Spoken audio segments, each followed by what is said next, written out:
Okay, so welcome everyone to the Alternative Ethical Relationships and Polyamory workshop. Polyamory is only one of these alternative ethical relationships that we're going to talk about, but it's one of the most well-known. So for you to know more or less where we're heading to. I'm Laura Miranda. I'm from AEGEE Valencia and currently the Mental Health Working Group Coordinator, but now I'm here speaking from my personal experience, not only in the personal space, but also because I've been an active member of ARA in Valencia, that is a polyamory association and for non-ethical, like for non-monogamous and alternative ethical relationships in Valencia. And due to my activism for years in this section, then I created this workshop together with them and translated it into English. And this is what I'm going to present now. So, when it comes to alternative ethical relationships, we will see later that we have many models, but in order to reach there, we need to understand from the beginning what is this about. And for the ones that didn't know anything about this is the symbols that normally we use.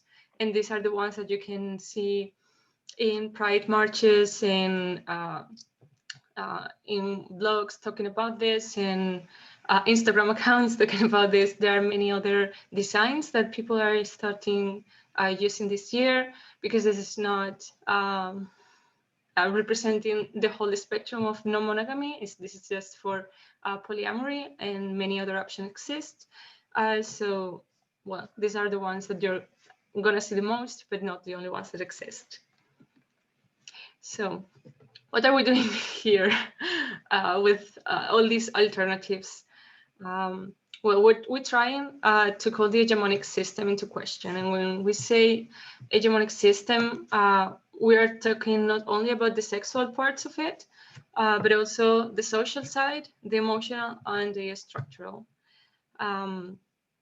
So with this, what do we mean? I mean, there are some norms in society, societal norms in how should we relate to others sexually, socially, emotionally, and structurally, and how houses are built influence our relationships, how our educational system teaches us sexuality also influences, how we see others relating emotionally and socially also influencing the way we relate to others.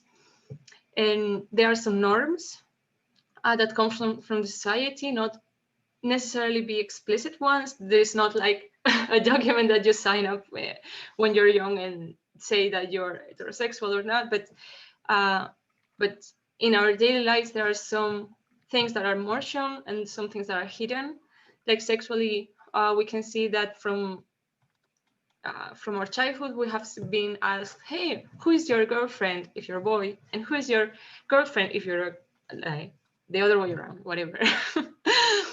Yeah, but this is what we call the heterosexual norm. And there are many others. Like this is sexual norm when talking about our identity, or like, how is it called? Allosexual norm when we talk about sex being in the center of relationships. That is not necessarily true, and many others. So, yeah, why do we choose monogamy as a relational model, like in general? And do we really choose it? These are questions that we normally make ourselves in the polyamory spheres, and when it comes to trying to find alternatives to monogamy, because in the end, we have the perception, and it's been proven that most of us only choose monogamy because it's what we've learned. It's what we saw in our parents, what we saw in the other models in the society, and you cannot really choose something if you don't know the alternatives, and this is why we're here showing the other alternatives. But yeah, it's not really a choice. And this is what we'll try to show up here. In the hegemonic monogamy, we have other implications too, like the romanticization of love. We will see later the romantic love myths and how alternative relationships debunk it. But also it talks about sexual and affective exclusiveness and the hierarchization of the couple among other relationships. This means that we normally put first our couple or our partner behind other relations like friendship or family, or even colleagues in work and this kind of stuff, because we consider that this has a priority and this has more privilege than other relationships, and that should be that way, which is not necessarily true. And last but not least, it also implies that we end up building our identity based on our couple or partner. Like we have our personality, and then we try to look for somebody that is compatible and that we can form a couple with, like our half soul, like our, yeah. I was going to say half orange, but that's a Spanish stuff. Yes, sorry about that. Yeah, thank you, Austin. Yeah. So this is one of the myths that says one partner covers all my needs. Yeah, and it's also proven, like sustained by data right now. I'm gonna show you some data to prove stuff. Yeah, so this was a study made, well, down you have the sources. And in this study, the question was, have you ever been unfaithful to your partner? And only 3% of the inquired people said, I don't know if sending nudes, texting, or having sexual relationship with penetration, without penetration, I mean, it's also unfaithfulness. So some people don't have it clear what is the line. But then 31% of the inquired people didn't have their covers need, because they said, yes, I've been unfaithful to my partner. So yeah, here down in the picture, we see also that among the males, there's between 21% and 57% of the people that it's cheating, compared to the 11 to 35% in women. Also in here, we see the average length of the marriages and the separation in cases of divorce.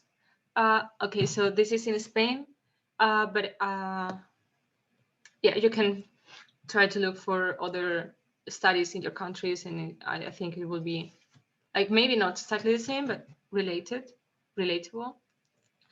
Yeah, so in the first graph, we see the amount of the average length of the marriages in case of divorce. So it's like 14 years, 15, 16 years of people that got divorced. And then in the other graph, we see the evolution of marriages and divorces year by year. And we see that every year there were more separations and divorces than marriages. And I mean, this is not good or bad. This is just what the data shows, and it kind of sustains that, yeah, couples are not forever, and they split up. And yeah, it also allows us to normalize that if we break up with our long-lasting partner, it's okay. We can continue with our lives. And yeah. So coming back to the romantic love that we were mentioning before, yeah, what a myth. There are many myths in romantic love, and we're going to see only some of them. Yeah. So one of them would be, I need somebody to complete me. Couples are the centers of our lives. It should be exclusive, of course. Like only one person can have all my love. It's very important to be faithful and not cheating on anyone, which we will see is sustained more or less later, but in a different way. Jealousy is considered a sign of love. Like if I am a jealous person and I follow you to know who are you with and have this feeling of I want you for my own and only, then it's because I love you so much. It's also being very in love forever and always, like infinite love. It says also that our love is over everything, like over our work, over our family, over our friends. And if I need to change, it's also over my personality sometimes. This is extreme cases sometimes, but it can also need to happen. It's also because it's what I want, not because it's on TV. I mean, of course, I've seen it on TV many times, but this is coming from the inside, and this is like something that we, like a lot of people really believe in. It's also playing to be parents, like this kind of family setting that many people look forward to, like setting up a family, and the first step is to fall in love romantically forever and always with one person. And the last myth that we're going to cover is the eternal passion, that it should last forever. Not only like the relationship, but the passion for the relationship. So when in 2 years you don't have any more passion with your partner, this is a sign that I'm not in love with you anymore, and breakups and wow, whatever. Not necessarily 2 years. It's just a generalization, of course. Yeah. So yeah, this is we're covering this here because romantic love implies monogamy, and the hegemonic monogamy implies romantic love. And yeah, and also when it comes to romantic love, there is this implication that if it doesn't work, then it's not because it wasn't love, it's because this person is an asshole, is a bitch, is toxic, doesn't deserve me, is out of my life forever. Like, I know that this is a little bit boomer or millennial. I know that new generations are getting on well better with their ex-boyfriends and ex-girlfriends and so on. Yeah, but this is still what is expected and what is told to us through the media and everything. So still to keep in mind. Yeah, and here we have the ethical alternatives. To the I need somebody to complete me, I would say, no, I don't need anyone to complete me. I'm enough with myself. And I choose to share what I am and what I want to. In this couples are center of our lives, well, our relationships are important in my life because we are social human beings, and we need to establish other relationships besides one. Otherwise, it will become a dependent or codependent relationship, and that's normally quite harmful and dangerous in cases. Well, it depends on the case, of course, but it can become dangerous in time. And what I'm trying to say here is that also family is important to take care of. Also friends are important to take care of and might have the need for more time from you and for more dedication from you. Exclusive, of course. Well, how can I say that? I can love more than one person is what is written here, but of course I can love more than one person also in a romantic way. And some people don't, for some people it's difficult to accept this, but it's really happening. There is also this kind of myth that if I love one person besides my partner, it's because I don't love my partner anymore. And this kind of confusion is really established within society. So yeah, we need to start accepting that we can love more than one person. Maybe not everyone, but it can happen. Then around this faithfulness thing, we say in the ethical alternatives that we're loyal to what we agreed. What we mean with this is like, this is not about cheating. This is not about doing what I want when I want because I can. No, I mean, there are limits to everything.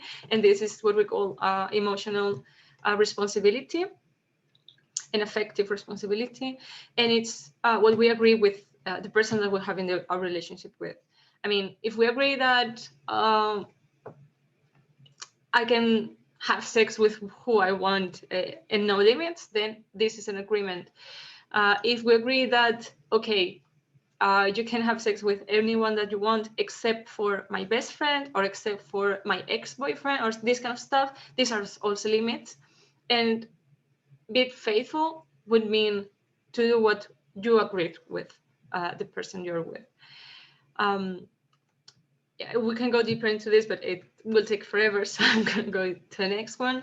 On the jealousy, well, we believe that jealousy is a human being emotion. It comes from the need of belonging. It comes from the need for security, like this feeling of I'm going to be left alone, and this feeling of the fear of losing someone can become jealousy with time if these insecurities are not covered. So I put comparison instead. This doesn't mean that polyamory people and people that practice these ethical alternatives don't experience jealousy. This will be a myth also. We do. It's just that when you see the other person as the source of happiness for your loved person, then another emotion emerges, and it's what we call comparison. And this happiness for being your beloved one happy with another person. So yeah, I felt it, and it's an extremely wonderful feeling, I can say. Yeah. So when it comes to forever and always, well, we just accept that every person that is in love, it can last as long as it takes, and that relationships can evolve. I mean, I can have a friendship relationship that then evolves into a romantic relationship or a sexual relationship. And then also a sexual relationship can evolve into a friendship later in the end. Because this is what most people will call, yeah, we broke up and now we're friends. But to break up a relationship also sounds very ending. And what we try to put into value here is that the relationship continues, just in a different form. Okay, when we say love is over everything, wait. Love can't overcome everything. Caring and effective responsibility are very important here too.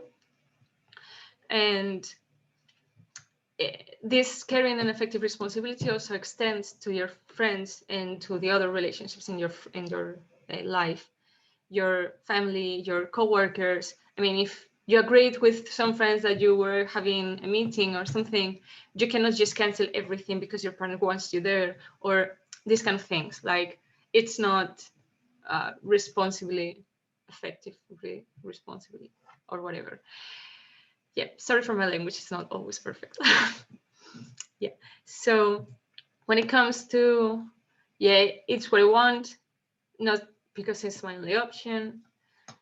Well, there are many other options, and this is more or less what we're trying to do here, so I'm not going to go deeper into this.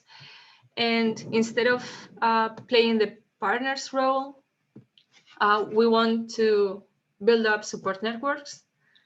These networks would be to have different people for covering your needs, not only your partner covering all your needs, but trying to divide a little bit the support that you need and giving your support also to other people and be part of their networks too.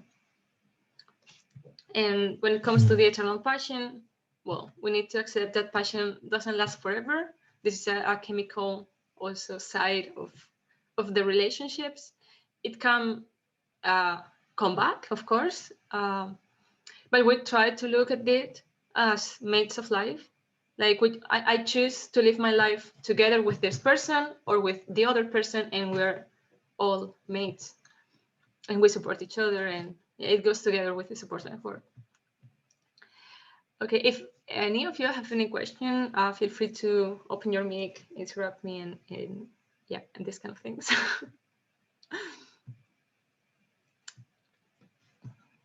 Okay, okay, so all of this, is it cultural influence, social imposition, or what is going on here? I already mentioned before that the media influences us a lot, especially because it creates the imaginary for what we can do and what we cannot. Like when you meet a person and then start imagining, oh, what can happen with this person or not, then some images come easier to your mind than others. And this is extremely influenced by the media that we consume, not only movies, but also music, also books, and in general, all the information that comes to us. Yeah, I put here some examples like the I Will Always Love You by Whitney Houston, Love Actually, Twilight. Yeah, and this is a very important point for me. Like polyamory will be feminist or won't be. This has a very reason behind it. I mean, we already have talked about effective responsibility and become networks and support. Yeah, so all of these intersections with the gender perspective, because we need to accept that in society, there are these gender roles that pushes us to behave in one way or another. So when it comes to building up healthy and ethical and equal relationships, it's very important that we accept the position from where we are doing what we're doing. Like it's not the same being in a relationship like one man with several women, that would be considered polyamory too, depending on the terms, of course, but ethical or not, like not every polyamory is ethical. So we need also to explore the options and choose what is best for us. And yeah, when it comes to polyamory without feminism, what we can find in the end is that we are reproducing the same roles that we exercise within the monogamy. And in the end, we're having, instead of ethical polyamory, we're having multiple monogamies. So that will mean like I have like parallel relationships with different people, but in the end, I'm doing exactly the same thing. I'm being jealous, I'm being imposing my own limitations because of my insecurities. I'm not facing those insecurities, trying to be more effectively responsible with the other person. And this kind of stuff can really mess up. Yeah. Okay, so what models or what options do we have? Yeah, Agustin, you had a... Yeah, sorry. Yeah, could you, I'm sorry, but this part was a bit unclear to me. Could you try to explain a bit more or explain it another way? I did not understood everything. Okay. So with this, what I'm trying to say basically is that, okay, we have been educated and born in a patriarchal society in which we have learned several roles. So what I'm trying to say here is that if we don't double check like what we're doing and the roles that we're exercising, from which position we're doing it and everything, then the probability that we are falling into non-ethical attitudes and actions is higher. So it's just that, how can I go deeper into this? Okay, if I don't explain myself correctly, in the end we have bibliographies, so you can go deeper into this with books and more sustained stuff than just me talking, but I'm trying. I think I understood actually with the last points you made. Yes. I can try to sum up and you tell me if I understood correctly, okay? Sure. So non-feminist behavior is not ethical. So if you have relationships that are not feminist, then they're not ethical. They can be polyamorous, but not. They won't be ethical if they are not feminist. Is that what you're trying to say? Yes, more or less. Yeah, approximate approximation. Okay, then I got it. Thank you. I will check the reference later. Thank you. Thanks to you. Okay, so coming back to the models, I'm gonna show you just the ones that I know because they're more and more coming up. Like when people relate to each other, then other models can emerge, and we can start relating to others without models and out of the models too, and that will create more models in the future. But yeah, this is a never-ending story, so I'm gonna go straight to the ones that are more common. Here in the picture, you already can see some of them. Like this is a little bit complex, and it's just for staring at the at the screen for some time. So later I will share the screen. Like I will share the presentation with all the presents too, so you can have another look at it. Okay, so for explaining the different models, I'm using these kind of sketches. Later you have the reference too. So it says the diversity of love relationship concepts.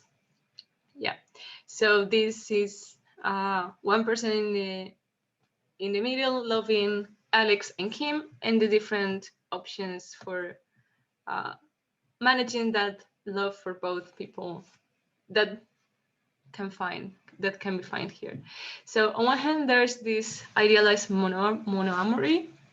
It doesn't say monogamy, but monoamory because it relates to the love part, not necessarily the relationship that it comes later. And it says, yeah, I only love one of them because only one of them can be real love. This relates to the myth that we were saying before.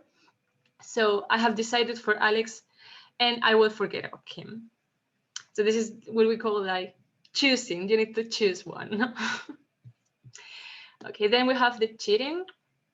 Yeah, okay. My partner Alex doesn't know that I'm having an affair with Kim, so it's monogamy, but I'm cheating. Then this is this don't ask, don't tell. This is the silent pact of, yeah, my partner Alex allowed me to have affairs, but we don't talk about it, or who is it, or what I'm doing, or anything. So this this silence that we know something is going on, but we don't talk about it. I need to mention or to comment that this is quite an unsustainable model, because in the end always comes these insecurities of, okay, but who is it? What is really happening here, or whatever, and a lot of really bad feelings can emerge from this model. Then we can find this open relationship, like my partner Alex knows that I'm having an affair with Kim, and Alex prefers to have only one instance occasionally, so it's fine for me. Then we go to the polygamy. Yeah, I'm married to both of them. It's not legally recognized in every country, but our religion supports multiple marriage or whatever. And this can also come to, okay, not officially marriage, but I'm building up a life together with both of them in the same level or whatever. Then, okay, I need to make a point here to make a difference with the following one. And this is like the person in the middle is having two different relationships, but the other people don't have a relationship among them, like maybe friendship, or they know each other, but not a romantic relationship, because this is what it comes later. This is a polyfidelity, or a triage, triple, or whatever. I mean, there are many names for this. It says that they love each other too. We're a close triad. None of us can have other partners or affairs, because this is only the three of us. Like this is like a couple, but with three people. And it comes to the same terms, like having an affair with another person outside of this triangle would be considered a cheating. Like unfaithfulness. Then we have this hierarchy called polyamory. They're both my partners, but Kim knows that Alex is my primary partner and always comes first.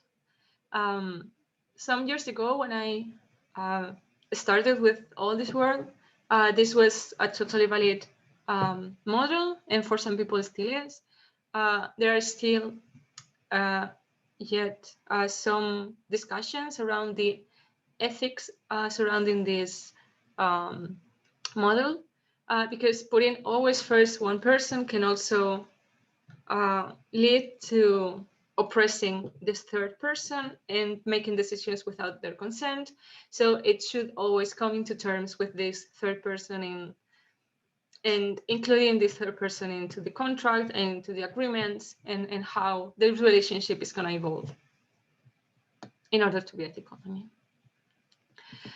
Then we have this egalitarian polyamory. They're both my partners and none of them is generally more important. Kim and Alex also have other partners. Yeah, so the difference with the one above would be that on the one above is like only this and not going into other people, which for some people makes sense. And in the egalitarian polyamory is like, okay, we're all equal in here. And we also can have other partners, and also the other partners will be equal to. I mean, this is normally understood as an extent of the network. Then we can find this solo polyamory, like to be single, but within this world. It says they're both my partners, but I don't want to move in or marry any of them, like living together or anything.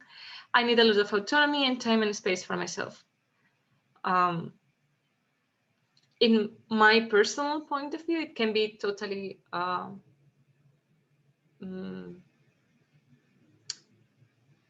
what is the word? Logical together with the egalitarian polyamory. I can be egalitarian and also be very independent or whatever. But also I get the differences, because on the egalitarian polyamory, it would be more like deeper or more time consuming, or more like depending on how you perceive relationships, you can have more or less the same relationship and identify on egalitarian or in solo. It also depends on your standards and your expectations. So yeah, as you can see, these models are not boxes in which we fit perfectly. You might be between 2 or 3, or just decide with which one you identify better or not. And yeah, so the last one would be the relationship anarchy. It says, just like for all of my friends, more or less, I interact with everyone in the individual way that feels right for both of us. And I don't care if anyone calls us partners or not.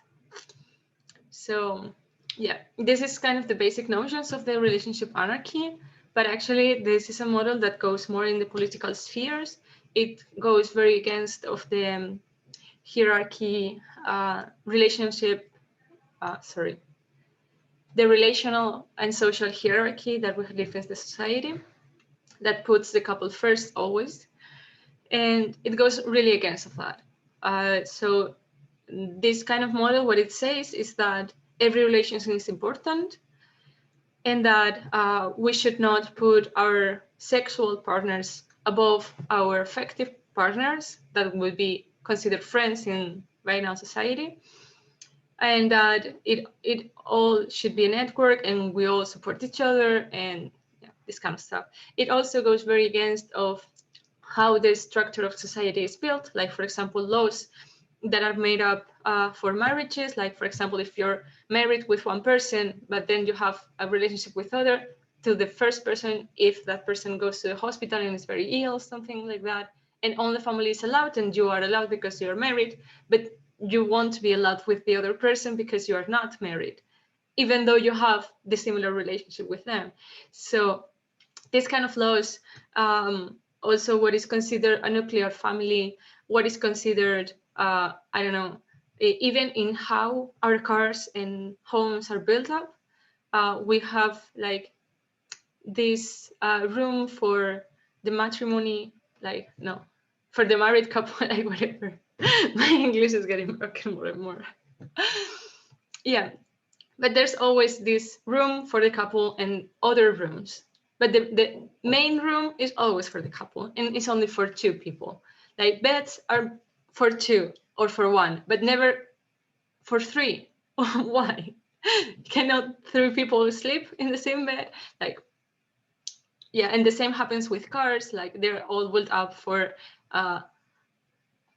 typical family, like for 5, 2 in the front, not 3 in the front. Like, I don't know, trucks can have 3 in the front, but it's always like when it comes to day-to-day life, it's always built up for a couple and extra, but always a couple comes first. So yeah. As I mentioned you, this comic is from 2014 by Christine Roher. And we're coming to the end of this presentation. You can find more information in this list of books and resources. So yeah, depending on which one you are or what information you're looking for. So yeah, I'm not gonna read all of them. I think it's quite self-explanatory. I can talk to you about the ones that I have or that I read. I started with the point of yay, More Than Two by Franklin Brooks and Eve Rickard. Yeah, I started having an hierarchical relationship with another couple, and things were getting complicated, so I got recommended to read this book, and it's quite helpful. It talks about the experiences of Franklin and Eve, which are not partners, but they have other partners. And later on, like this is more of a comment, I found out that Franklin wasn't that ethical in real life as he shows in the books. And yeah, maybe the books are more lessons learned from his mistakes. Besides that, I also have at home one of the last ones, Pensamiento Monógamo, Terror Poliamoroso, which would mean something like monogamous thinking, polyamorous horror or terror, something like that. And it's quite a political book. It's more into the social aspects of it, how religion is influenced too, how the government and the establishment is also influencing the way we relate to others.